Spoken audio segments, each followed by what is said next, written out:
Onion chutney எப்படி பண்ணுறதுன்னு பார்க்க போகிறோம். கடாயில் 2 டேபிள் ஸ்பூன் ஆயில் ஆட் பண்ணிக்கோங்க.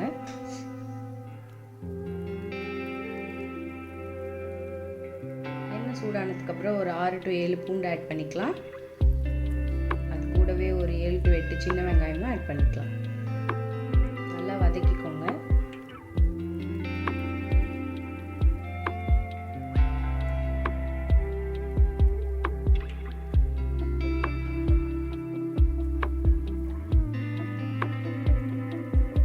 ஒரு 4 to 5 சிகப்பு மிளகாய் ஆட் பண்ணிக்கோங்க.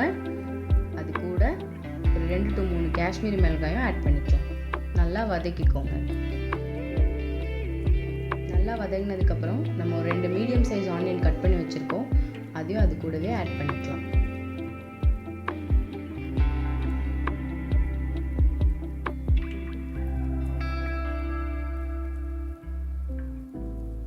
கட் பண்ணி வச்சுருக்க 2 மீடியம் சைஸ் ஆனியனை அது கூட ஆட் பண்ணிக்கலாம். ஆனியன் கொஞ்சம் லைட்டாக வதக்கினா போதும். கருவேப்பிலை ஆட் பண்ணிக்கலாம். அப்புறம் நல்லா வதக்கிக்கலாம். ஆனியன் சட்னிக்கு ரொம்பவும் வதக்கிட வேண்டாம். முன்னாடி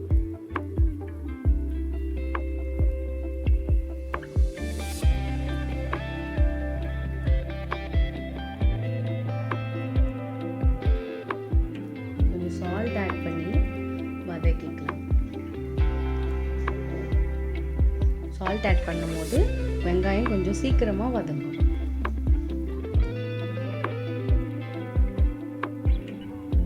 நல்லா வதக்கிக்கோங்க.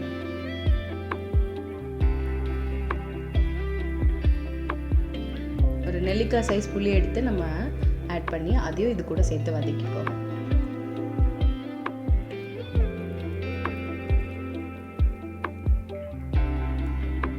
ஒரு 4 to 5 புதினா இலை போட்டுக்கலாம். கொஞ்சம் கைப்பிடி கொத்தமல்லியும் போட்டு நல்லா வதக்கிக்கலாம். ஒரு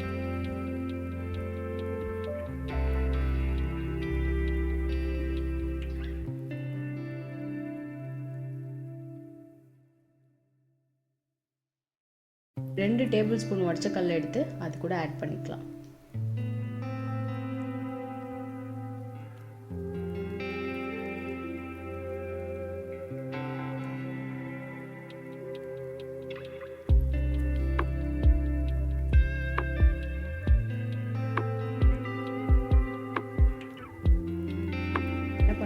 வதக்கின எல்லாத்தையும் ஒரு பிளேட்டுக்கு ட்ரான்ஸ்ஃபர் பண்ணிக்கலாம். பிகாஸ் நம்ம கடாயிலே வச்சுருந்தோன்னா சூடாயிடும், வெங்காயம் தீஞ்சிரும். ஸோ நம்ம பிளேட்டில் மாற்றிட்டு கொஞ்சம் ஆற வச்சுக்கலாம்.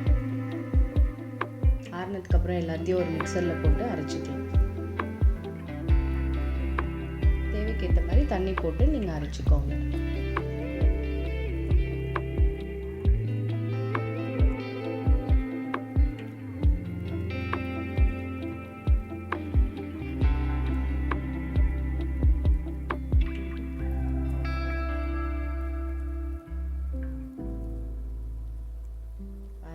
எப்படி வந்திருக்கு. இந்த மாதிரி பதத்தில் இருக்கும்போது நம்ம ஒரு பிளேட்டில் ட்ரான்ஸ்ஃபர் பண்ணிக்கலாம். ஒரு பவுலில் ட்ரான்ஸ்ஃபர் பண்ணிக்கலாம். இப்போ ஒரு சின்ன கடாயில் கொஞ்சம் எண்ணெய் ஊற்றிக்கலாம். தாளிப்பு கொடுத்துடலாம் நம்ம சட்னிக்கு. நல்லா எண்ணெய் சூடானதுக்கப்புறம் கொஞ்சம் கடுகு ஆட் பண்ணிக்கலாம். கொஞ்சம் உளுத்தம்பருப்பு அது கூட ஆட் பண்ணிக்கலாம்.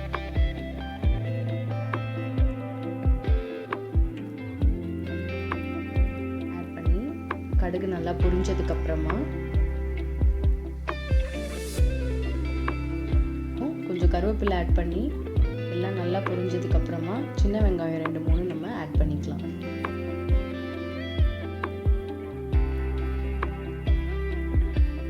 அது கூடவே உங்களுக்கு காரம் நீங்கள் அதிகம் சாப்பிட்றவங்களா இருந்தால் ஒரு ரெட் சில்லி 2ஆக கட் பண்ணி ஆட் பண்ணிக்கலாம்.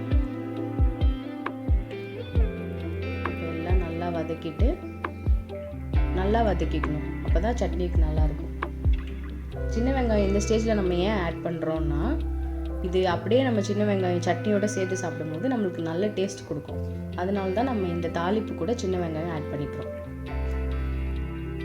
நல்லா வதங்கினதுக்கப்புறமா நல்லா வதக்கிக்கோங்க.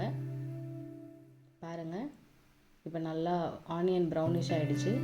இந்த ஸ்டேஜில் நம்ம என்ன பண்ணலான்னா இது எல்லாத்தையும் சட்னியோட ஆட் பண்ணிக்கலாம். தாளிப்பு நம்ம சட்னியில் ஆட் பண்ணிவிட்டு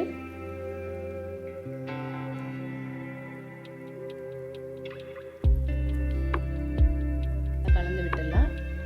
இப்போ அவ்வளோதான், பாருங்கள் எவ்வளோ அமேசிங்காக இருக்குது. அவ்வளோதான், நம்மளோட ஆனியன் சட்னி ரெடி. உங்களுக்கு தெரியுதா மேலே அப்படியே ஆனியன் தெரியுது பாருங்கள், கட் பண்ண ஆனியன், அது நல்ல டேஸ்ட் கொடுக்கும் பாருங்கள். அவ்வளோதான், நம்மளோட ஆனியன் சட்னி ரெடி.